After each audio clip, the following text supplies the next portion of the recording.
آپ کیا سمجھتے ہیں کہ پاکستان کے جو مسائل ہیں ان کا حل ڈیموکریٹک ماڈل میں موجود ہے یا obviously ڈیموکریسی بیسٹ ہے؟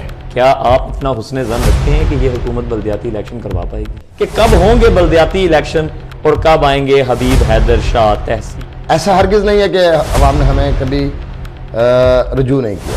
2008 کا جو الیکشن تھا وہ میں ہی نہیں، آپ مجھ سے بہتر جانتے ہیں، جو 35 فنکشن لگے ہیں سبھی نے دیکھا ہے۔ اس کے باوجود انڈیپینڈنٹ کینڈیڈیٹ ہونے کے ناطے ہم نے مور دین 60,000 ووٹ گین کیے۔ آپ اپنے گاؤں کو 20 ہوئی گیس نہیں دے سکتے۔ لالا مسو کا جو سب سے پہلا واٹر فلٹریشن پلانٹ ہے چاندنی چوک میں فنکشن خود لگوایا تھا، اور دوسرا کمیٹی روڈ پر۔ السلام علیکم خواتین و حضرات، میں ہوں آپ کا میزبان ذیشان افضل دھاما اور آپ تمام لوگوں کو خوش آمدید کہتا ہوں دل ایف ایم اور سٹیزن نیوز کے پروگرام روبرو میں۔ آج روبرو کی ایک نئی نشست ہے، ایک نیا ایپیسوڈ ہے، اور اسی لیے آج ہمارے ساتھ ایک نیا مہمان بھی موجود ہے۔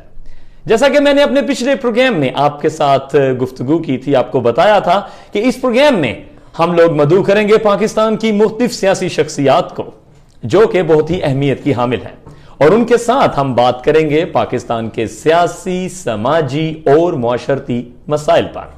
آج جو شخصیت میرے ساتھ موجود ہیں وہ اپنے آپ میں ایک سیاسی گھرانہ ہے، اور ان کا پاکستان کی سیاست میں پچھلے 40 سے 50 سال میں ایک بہت اہم رول اور کردار ہے۔ ان کا تعلق لالا مسا شہر سے ہے، تحصیل کھاریاں سے ہے، ضلع گجرات سے ہے، اور اگر دیکھا جائے تو پاکستان کی سیاست میں اس وقت ان کا بہت اہم کردار ہے۔ اور جو شخصیت اس وقت میرے ساتھ موجود ہے اس کا اس خاندان سے ایک بڑا گہرا تعلق ہے۔ جی ہاں، میں بات کر رہا ہوں ہمارے لالا مسا شہر کے سادات خاندان کے فرزند جناب سید حبیب حیدر شاہ صاحب کے بارے میں۔ اس وقت میرے ساتھ اسٹوڈیو میں موجود ہیں۔ سب سے پہلے ہم ان کو خوش آمدید کہتے ہیں۔ شکریہ، ویلکم ٹو دا شو سر۔ شکریہ ذیشان بھائی۔ وی آر سو آنرڈ کہ آپ نے ہمیں ٹائم دیا، آپ ہمارے دل نیوز اور سٹیزن نیوز کے اس پلیٹ فارم پہ تشریف لائے، اور آپ نے ہمیں اس انٹرویو کا موقع دیا۔ سر شکریہ آپ کا بھی، آپ کی محبتوں کا مشکور ہوں جی۔ پروگرام کا باقاعدہ آغاز کرتے ہیں۔ سیاست آپ لوگوں کا ایک سیاسی آپ لوگوں کی ایک سیاسی تاریخ ہے، آپ کا ایک سیاست میں کردار ہے جی بالکل۔ آپ کے خاندان کو سیاست میں ایک کئی دہائیاں گزر چکی جی ہیں۔ بالکل ایسے ہے جی۔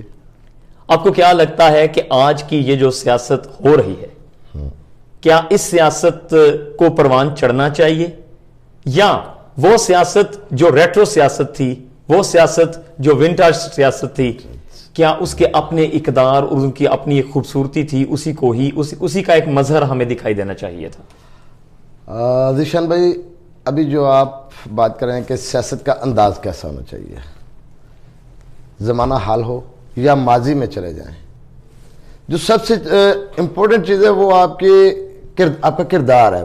پولیٹیکلی آپ کیا کنوے کرتے ہیں، باقی جو ٹرینڈ ہیں وہ فی زمانہ کے حساب سے بدلتے رہتے ہیں۔ زمانہ قدیم میں اگر ہم بات کریں، یہ جو ڈیموکریسی چل رہی ہے یہ ارسطو کی ایک تھیوری تھی، آج سے تقریباً 5000 سال پہلے یقیناً تو ڈیموکریسی کا وہ لیبل آج بھی امپلیمنٹ کر رہا ہے ہماری سوسائٹی میں۔ تو یہ بات نہیں ہے کہ طریقہ کار کون سا زیادہ، یہ بات ہے کہ کینڈیڈیٹ یا پولیٹیشنز کنوے کیا کرتے ہیں، کتنے مثبت کردار کے مالک ہیں، ان کی وہ کتنا پارٹیسپیٹ کرتے ہیں، کتنے پیشنیٹ ہیں۔ تو اس کے لیے آپ کو سوسائٹی کے اس کی تکمیل کے لیے پولیٹیکلی پیشنیٹ ہونا پڑتا ہے۔ اس میں کوئی غرض و غایت نہیں ہے کہ زمانہ قدیم اچھا ہے یا زمانہ حال اچھا ہے، وہ آپ کو صرف ایک اپنا کردار پیش کرنا چاہیے۔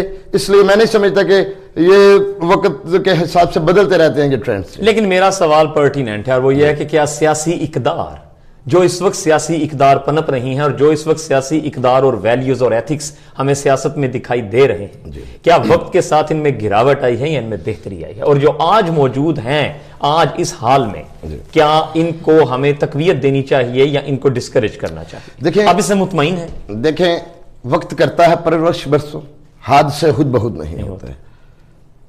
کوئی بھی معاملات جو آپ آج دیکھ رہے ہیں اس کی دونوں سائڈز ہیں، پازیٹیو بھی ہے، نیگیٹو بھی ہے۔ یہ ہمیں اس وجہ سے آج نظر آیا کہ ہماری سوشل کانٹیکٹنگ بہت بڑھ گئی ہے. زمانہ قدیم میں بھی ایسا تھا, پہلے جب یہ نیوز یا اس طرح کی سوشل کانٹیکٹنگ نہیں تھی, یہ تب سے بھی تھا. تو اس کے لیے ہمیں یہ نہیں, میں بار بار یہی کہوں گا کہ ہمیں یہ نہیں سوچنا کہ گراوٹ ہے یا اقدار ویلیوز اچھی ہیں. اس کے لیے کوئی بھی ڈپارٹمنٹ ہو, کوئی بھی اپنا آپ کا عہدہ ہو, وہ برا نہیں ہوتا. اس پہ بیٹھا بندہ جو ہوتا ہے وہ کنوے کرتا ہے کہ وہ کیا کنوے کر رہا ہے. یقینی طور پر ہمارے معاشرے کو اور بھی بہت سے اچھے لوگوں کی ضرورت ہے. ابھی زمانہ ماضی میں دیکھیں تو بہت سی غلطیاں بھی ہوئی ہیں ہم سے, یقینی طور پر سبھی سے ہوتی ہیں. تو اس کے لیے جو نئی نسل ہے یا جو اس وقت موجود ہے یا جو آنے والے ہیں, انہیں اپنا ہر طرح سے پارٹیسپیٹ کرنا چاہیے, گرم جوشی سے پارٹیسپیٹ کرنا چاہیے. پبلک پارٹیسپیشن ایک اچھی چیز ہے, ڈیموکریسی ایک ایسنس ہے, اور میں سمجھتا ہوں کہ پاکستان میں جو جمہوریت ہے اس کا ایک اپنا ماڈل ہے. دنیا کے مختلف ممالک میں ہر جمہوریت کا ایک اپنا ماڈل ہے. ایران کا ایک اپنا جمہوری ماڈل ہے. اسی طرح ہمارے ہاں ویسٹ منسٹر ڈیموکریسی ہے. اسی طرح جرمنی کا ایک اپنا ڈیموکریسی کا ماڈل ہے. اسی طرح امریکہ کا, and so forth and so on. آپ کیا سمجھتے ہیں کہ پاکستان کے جو مسائل ہیں ان کا حل ڈیموکریٹک ماڈل میں موجود ہیں یا اس کے لیے کوئی اور بہتر ماڈل ہونا چاہیے؟ جی یقینی طور پر آپ کسی بھی طرز حکومت میں چلے ہیں, جانا آپ کو پھر بھی ڈیموکریسی کی طرف پڑے گا. تو آبویسلی ڈیموکریسی بیسٹ ہے, اس سے بہتر کوئی اور نظام نہیں ہو سکتا. اگر آپ اسلام کی بات بھی کریں تو ایک شورا بیٹھی تھی, ڈیموکریٹک رول تھا, امر ہم شورا ہم بینہم. جی بالکل, آپس میں مشورہ کر کے فیصلہ کریں. آج آ کے بنتی وہ بھی جمہوریت ہے. اور میں سمجھتا ہوں میں 1400 سال پہلے جمہوریت کا سب سے بہتر درس دیا گیا. جی بالکل, اور چاہے ہم اس کو خلافت کا بھی نام دیں, لیکن ہوتا کیا ہے کہ پبلک ریپرزنٹیشن ہونی چاہیے. پبلک ریپرزنٹیشن کی جب ہم بات کرتے ہیں تو میرا آپ سے اب بڑا سیدھا سا سوال ہے. آپ نیشنل وفاقی سیاست میں آپ اس طرح نمائندے نہیں ہیں. جی ٹھیک ہے. آپ کی ذات کی بات کروں تو آپ صوبائی اسمبلی میں اس طرح موجود نہیں ہیں. جی ٹھیک ہے. سارے کا سارا ضلع, سارے کا سارا حلقہ انتظار کر رہا ہے جب سے یہ حکومت آئی ہے کہ کب ہوں گے بلدیاتی الیکشن اور کب آئیں گے حبیب حیدر شاہ تحصیل میں یا ضلع میں ایز اے کینڈیڈیٹ ہمارے سامنے. نہ وہ الیکشن ہو رہے ہیں, نہ وہ 9 من تیل آ رہا ہے, ٹھیک ہے, نہ وہ ہمیں اگلا جملہ میں بولنا نہیں چاہتا, نہ وہ کمپلیٹ ہو پا رہا ہے. آپ مجھے بتائیے کہ یہ جو لوکل باڈیز الیکشن ڈیلے ہو رہے ہیں, آپ اس میں کس کو مورد الزام ٹھہرائیں گے؟ سر اصل مورد الزام نہیں ٹھہراؤں گا کسی کو. کچھ حالات ایسے بن جاتے ہیں بعض اوقات, جیسے ہم نے امینڈمنٹ کی, کانسٹیٹیوشنل امینڈمنٹ کی تھی اسمبلی میں نئے نظام کے لیے, تو ایک تاخیر کی وجہ یہ بھی ہے. دوسری تاخیر کی وجہ بن گئی وہ طالبانائزیشن آ گئی ادھر افغانستان میں, ایک وجہ یہ بھی ہے.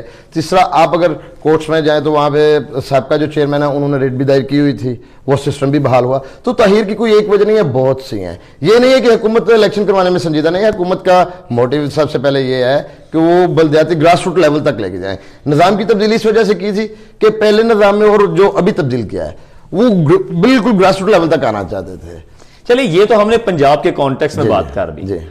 آپ ماشاءاللہ اس وقت پاکستان تحریک انصاف جو کہ اس وقت پاکستان کی وفاقی حکومت ہے, KPK میں بھی ان کی حکومت ہے, وہاں بھی وہ بلدیاتی الیکشن نہیں کروا پا. میں کل انٹرویو کر رہا تھا جناب ندیم اصغر قاہرہ صاحب کا. جی میرا ان سے سوال یہی تھا, وہ مجھے بتا رہے تھے کہ پنجاب میں الیکشن نہیں ہوئے, KPK میں الیکشن نہیں ہوئے, تو میرا ان سے اگلا سوال یہی تھا کہ سندھ میں بھی نہیں ہوئے. تو ہم بلدیات کو جب اتنا اگنور کرتے ہیں تو کیا بلدیات کے بغیر اور ماڈرن پولیٹیکل پارٹیز کے بغیر کیا ڈیموکریسی ڈیلیور کر پائے گی؟ سر نہیں, بالکل بھی نہیں. بلدیات میں نے پہلے بھی آپ کو بتا چکا ہوں کہ حکومت بہت سنجیدہ ہے, لیکن سم ٹائم کچھ ایسا ہوتا ہے کہ حالات کچھ ایسے بن جاتے ہیں, جیسے کہ آپ نے کہا کہ سندھ میں بھی نہیں ہوئے, KP میں بھی نہیں ہوئے, لیکن یہ سسٹم تو سسٹین ہوا ہے نا جی. چاہے آپ کے کورس نے کیا ہے, یہ کورس بھی تو اسی گورنمنٹ کے تحت ہے. ہم یہ تو نہیں کہہ سکتے یہ گورنمنٹ سنجیدہ نہیں ہے یا حکومت سنجیدہ نہیں ہے یا اس میں کوئی ان کا پولیٹیکل بینیفٹس ایسے نہیں ہے. اگر سپریم کورٹ یا کوئی ہائی کورٹ اپنی ججمنٹ دیتی ہے اور گورنمنٹ اس پہ امپلیمنٹ کرتی ہے تو آبویسلی وہ سنجیدہ ہیں, لیکن یہ صرف کانسٹیٹیوشنل امینڈمنٹس کی وجہ سے یا کوئی چھوٹی موٹی اس طرح کی چیزیں ہیں اس وجہ سے ہو جاتا ہے. بالکل ٹھیک کہہ رہے ہیں, ڈائیکاٹمی آف پاور ہے تمام. بالکل جی ایسے. لیکن آخری سوال جو میں بلدیات کے بارے میں کروں گا پھر ہم آگے چلیں گے. حضور 1.5 سال رہ گیا ہے. جی کیا آپ اتنا حسن ظن رکھتے ہیں کہ یہ حکومت بلدیاتی الیکشن کروا پائے گی؟ جی بالکل انشاءاللہ.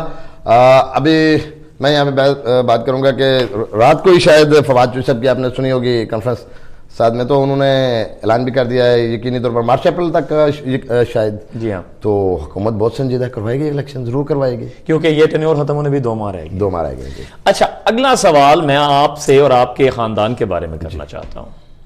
اگر میں غلط نہیں کہہ رہا تو شاید 21 سال بعد جی آپ کے پاس دوبارہ نیشنل اسمبلی کی سیٹ آئی. ایسے ہی ہے جی.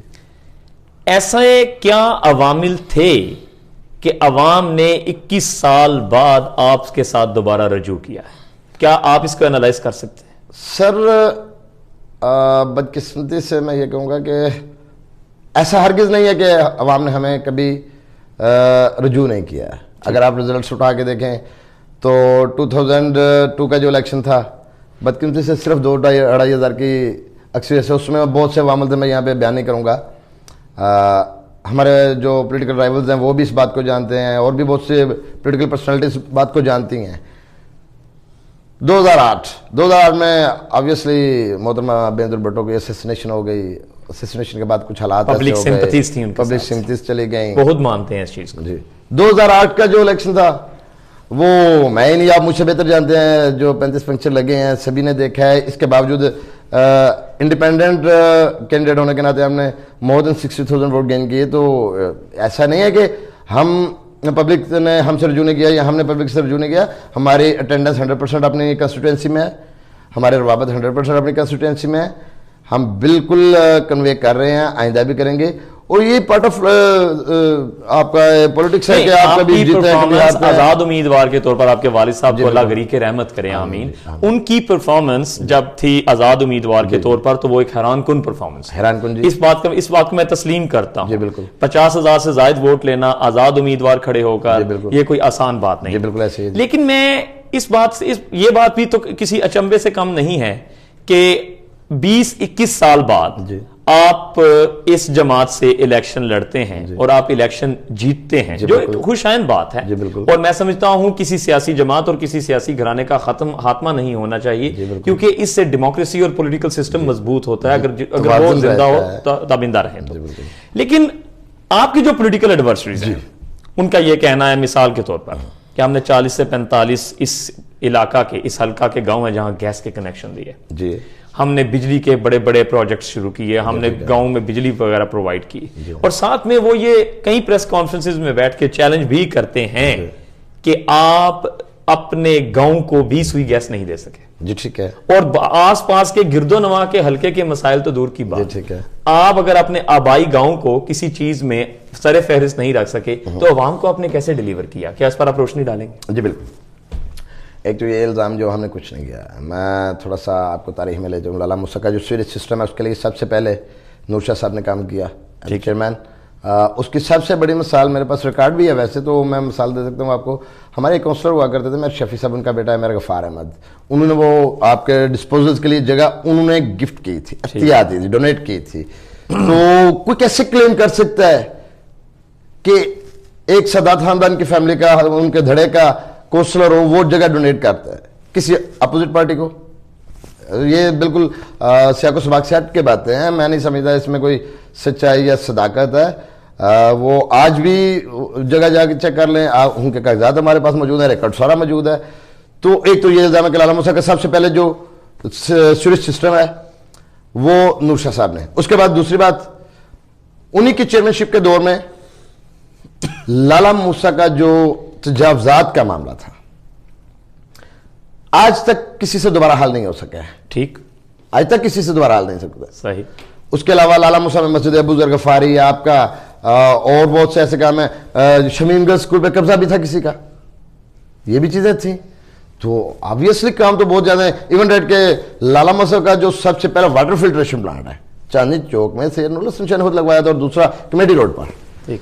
تو اگر یہ باتیں وہ کرتے ہیں تو ان کی اپنی ایک مرضی ہے, میں ان کو کہہ کچھ نہیں سکتا. آبویسلی نہیں, ہمیں ان کی غیر موجودگی میں کہنا بھی نہیں چاہیے, لیکن ان کو اپنا ڈیفینڈ کرنے کا حق ہے. جی بالکل, میں انہی باتوں کا جواب دوں گا. جی تو یہ صرف باتوں کی حد تک ہے. رہی بات سوئی گیس کی, تو ابھی مور دین 50 نئے ولیجز اپروو کروائے ہیں ہم نے, جس میں میں ان کو یہ بھی خوشخبری دے دوں کہ کلے وال سیدہ بھی شامل ہے. صرف کلے وال سیدہ کی گیس نہ لینے کی وجہ ایکچولی ہمارے نیبرز میں کافی ایسے گاؤں ہیں جو اس سہولت سے پہلے محروم تھے. اگر آپ جی ٹی روڈ کی بات کرتے ہیں تو ہمارے ایک سائڈ پہ نیبر گاؤں میں بھی موجود ہے, دوسری سائڈ پہ نیبر گاؤں میں بھی موجود ہے, کلےوال نہیں تھی. اگر ہم لے بھی لیں تو ہمارے لیے ایک تو پولیٹیکلی بہت سی مشکلات ہیں, دوسرا ان کا حق وہ ہم سے پہلے آتے ہیں. جیسا کہ ہمارے ساتھ ایک گاؤں ہے ویند, اگر ہم لے لیں, یا ایک تھوڑا سا ہٹ کے ایک گاؤں بانو والی, اگر ان کو نہ ملے, وہ ذرا جی ٹی روڈ سے ہٹ کے ہیں لیکن ہیں ہم سے پہلے, تو یہ ہمارے لیے بہت سی مشکلات ہیں. ہم نے پبلک کو فیس کرنا ہوتا ہے. اس کے لیے ہمیں پہلے اپنے ویئر اباؤٹس میں ہم دیکھتے ہیں کہ کہاں پہ کس چیز کی ضرورت ہے, اس لیے وہ وہاں کی اپروو نہیں ہو رہی تھی, ہم نے منظور نہیں کروائی. ایز اے پولیٹیکل کلاس, ایک سیاسی خانوادے سے آپ کا تعلق ہے, ایز اے پولیٹیکل کلاس آپ کیا سمجھتے ہیں جو کام آپ نے گنوائے ہیں جی فردن کیا یہ الیکشن جتواتے ہیں؟ سر نہیں جی, تو میں ان باتوں کا جواب دے رہا تھا. دیکھیں, الیکشن جیتنے کے لیے پہلے میں سب سے پہلے یہ کہوں گا کہ ان کاموں کی بھی ضرورت نہیں ہوتی ہے. آپ کو پازیٹیو ہونا پڑتا ہے کہ آپ کتنے پازیٹیو ہیں. ہمارا کسی سے کوئی مقابلہ نہیں, ہمارا اپنے آپ سے مقابلہ ہے. میرا کوئی کسی اور پولیٹیکل رائیول سے مقابلہ نہیں ہے. ہم نہیں سمجھتے کہ ہم کسی پارٹی کو دیکھیں ہم کیا کر رہے ہیں ہم یہ بتا سکتے ہیں. کوئی کیا کر رہے ہیں میں اس پہ بالکل قطع نظر انداز کروں گا ان چیزوں کو. آپ سے اگلا سوال جو بڑا امپورٹنٹ ہے وہ یہ ہے کہ 3.25 سال ہو گئے جی, آپ کی 3 سب سے بڑی اچیومنٹس اس حلقہ کے لیے 3.25 سال میں. ہاں, اچیومنٹ سب سے پہلے تو جو میں پرسنلی اپنی بات کروں گا, اپنی فیملی کی بات کروں گا, 100% اٹینڈنس موجود ہے جی. ہماری دروازے 24 گھنٹے کھلے ہیں. کوئی ایسی ہیزیٹیشن نہیں ہے ہمارے حلقے کے عوام کو ہمارے گھر آنے کے لیے. ہر وقت اویلیبلٹی ہے. سب سے پہلی اچیومنٹ تو یہ ہے جی. صحیح. دوسرا, بہت سے ترقیاتی کام بھی کروائے ہیں, جیسے کہ لالا موسیٰ میں 1122 کا ایک منظوری لیا ہم نے جی. ٹھیک.